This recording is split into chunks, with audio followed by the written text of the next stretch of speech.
Hey everybody! I recently made a video where I talked about my issues with the Switch 2. I've had a lot of thoughts about this console for a while now, and the point of that video was to get my opinions out into the air. I got a few comments, however, that implied I was being disingenuous, that the only reason I made that video was to get views and clicks. Now, I'm not going to try and act like a saint. I did deliberately give it a title I knew would be provocative, but the reason I did that wasn't for the views.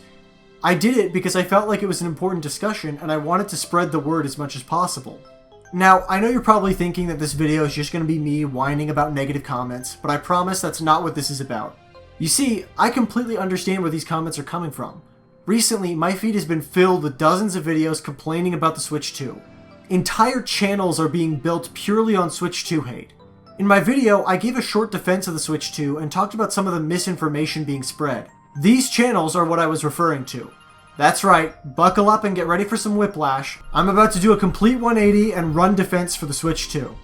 Okay, that's mostly a joke. I still stand by everything I said in my last video, but I feel like there's a very interesting trend to talk about here. These channels hop on a tiny bit of Nintendo news and spin it into something awful to try and tear down the company, all for the sake of views. Essentially, they're grifters. Now, that might seem like an unfair accusation. They're trying to spread awareness of the bad things Nintendo is doing, just like I was doing with my video. Except, that's not really true, is it? Sure, they do raise legitimate points that I think are worth talking about, but they also, as I've already said, spread a lot of misinformation. I already gave some examples in my last video, so let's focus on the other news that these channels blunder. Recently, these channels all started saying that Nintendo is trying to intimidate us by raising prices post-launch to get more pre-orders in. Right before the launch of Switch 2, these channels all started saying that Nintendo is trying to intimidate us by raising prices post-launch.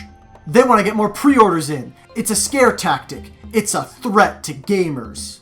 Now, what is it that actually happened? The president of Nintendo said the price may change in different regions due to economic factors. Which, yeah, that's how the economy works. Alright, we all know this is about America and the tariffs, and I sympathize with American fans who aren't happy about a potential price raise. The thing is, Nintendo is between a bit of a rock and a hard place here. Would it be great if they just ate the tariffs? Yeah, it would be. The issue is, that would mean they're essentially caving to the United States' demands, and as a Canadian, I understand why they don't want to do that. I would prefer they not do that. Now, some people say the prices started higher to pre-factor in tariffs. I've not seen any evidence. That seems to be pure speculation, especially seeing the Switch 2 has more powerful and more expensive hardware. Speaking of speculation, I'd like to remind you all that once again, this whole thing is built on speculating about the motives for an action that hasn't even actually occurred yet. Look, I've said myself I believe Nintendo is making choices out of greed. That doesn't mean their every action is done with malicious intent for their customers. I'm not claiming that they're innocent little angels either. That's part of the problem with these types of channels. They are devoid of nuance. To them, every choice Nintendo makes is done purely out of a hateful malice for all their fans. This is how you get them spinning the most innocuous things into disasters. Let's take a look at another story spun by this crowd. The hardware. These people have been going berserk, ranting and raving about how horrible the Switch 2's hardware is. It's so weak, it's so far behind all the other companies. These guys claim to be former Nintendo fans, but I seriously doubt it when I hear stuff like this. Nintendo has always been a decade behind everyone else when it comes to hardware. In fact, from my understanding, this is only a few years behind on the tech, which is an outright miracle by Nintendo standards. Now, you could say that that's a bad point.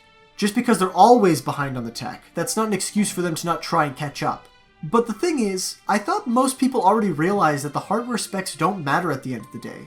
Obviously, games of a certain scope can't be made on certain hardware, but Nintendo has been making games that obliterate the competition on out-of-date hardware for years. So many games get wrapped up in the latest tech and the coolest graphics that they don't bother with optimization. Limited tech can be a good thing. It often is a good thing. It makes the developers have to be creative, to work within restraints. Look how good Breath of the Wild runs on such outdated hardware. The Switch 2 specs are such a non-issue that I'm surprised more people aren't catching on to how silly this is. I imagine some people are wondering why I'm taking issue with this. Both me and the Nintendo haters want people to boycott the Switch 2, so what's the issue? They're pushing people away from it, so I should be happy, even if they have to stretch the truth a bit. First off, I feel like that's a morally questionable line of thought, but also, what do you think happens when the Nintendo shills step in? I've been ignoring them for a bit, but there are people who grift in the opposite direction. When you tell lies like this, You give the shills an opportunity to pull people away from the cause. When they point out these obvious mistakes, do you think people are going to trust anything else the Nintendo haters tell them? This is why hyperbole and lies are bad. This is why I push back against it, despite thinking that the haters are more correct on this issue than the fanboys. There are plenty of YouTubers I completely lost faith in because they got caught being lazy with research, or lying, or over-exaggerating an issue. Because once they do something like that, everything they say becomes suspect.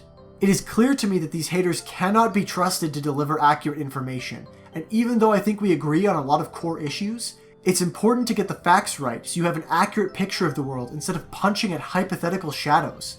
I've been tough on the haters on this video, and I think some people may call it uncharitable to call them grifters. But I say this because I have an understanding of where they're coming from. When I made my video, I got a massive spike in traction, far bigger than I ever expected. I understand very well the temptation to ride that train for all it's worth. And to be clear, I don't think the hate channels go into this deliberately planning to make money by lying. It starts small. They just want to overplay things here or there because they know hating on Nintendo gets the views. But as things go on, they need bigger stories and bigger drama to keep the views up. And so the truth has to get stretched further and further. Then, what happens when there isn't any bad news? Well, maybe they take some neutral news and put a spin on it. Play into what the fans want. This is not an issue solely around the Switch 2. This type of thing happens all the time. I'm sure you've seen channels do this sort of thing for other topics. This type of content is awful and it's dragging the internet down. Things are becoming more polarized because you are rewarded for playing up on people's outrage. And look, like I said, I understand where these channels are coming from. I've experienced this temptation multiple times. I made a video critiquing Deep Rock Galactic and I got a huge spike in views. I could have kept going, kept riding on that controversy.